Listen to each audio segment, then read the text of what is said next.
عاشوراء هو اليوم العاشر من شهر محرم، يحتفي به كثير من المسلمين حول العالم.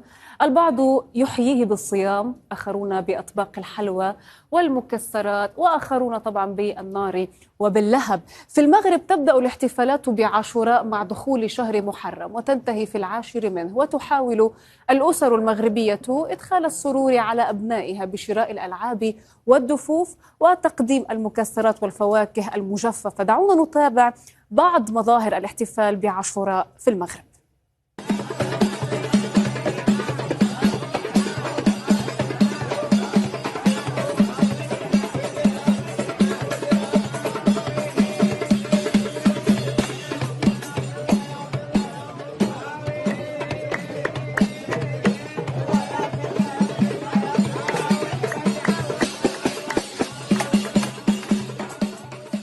لكن بعض مظاهر الاحتفالات تأخذ طابعا خطيرا.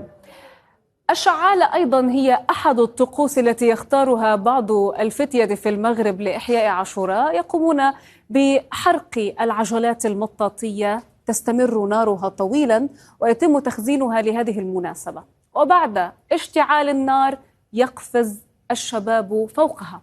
ولأن النار المشتعلة في الإطارات لا تكفي، يلجأ البعض إلى رمي أسطوانات الغاز في النار المشتعلة فيسمع صوت الانفجارات، بل ويتحول المشهد في المدينة إلى ساحة حرب. هذا بالفعل ما حدث في مدينة السطات، حيث لقى شاب يبلغ من العمر 17 عاما حتفه وأصيب آخر بجروح. في مدينة سلا لقيت طفلة تبلغ 5 سنوات فقط مصرعها بعد أن أصابتها شظية نتيجة انفجار حدث بعد أن ألقى شاب اسطوانة غاز صغيرة في النيران المشتعلة. فهكذا بدأ مشهد الانفجار. طبعا الفيديو كان من حي سيدي موسى بمدينة سلا المغربية.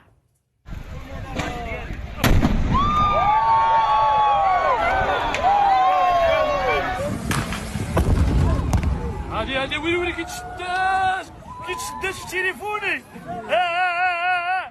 ويلي الله اكبر الله اكبر. ويلي إذن كيف تفاعل المغردون مع المشاهد المشتعلة للاحتفال بعاشوراء؟ دعونا نبدأ هنا بتغريدة حسن. ماذا يقول حسن؟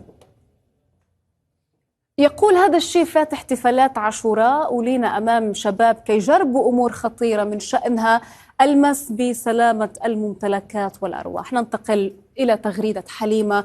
حليمة تقول: خاص ليلة عاشوراء يديروا حظر تجوال، هذا هو الحل، أما إذا بغينا العقلية تتغير مستحيل. وصلنا لتغريدة كبير يقول: الله يستر تفجير قنينات الغاز في عاشوراء حتى توقع الكارثة، عاد الأباء يخرجوا يغوتوا ويبكوا. أخيرا وصلنا لرشيد. ماذا يقول رشيد؟ جميل أن نحتفل ولكن بالشكل الذي كان المغاربة يحتفلون به، هذا إذا صرفنا النظر عن ما أتى به التشريع الديني في هذا الباب، في احترام للذات وللآخر والجار.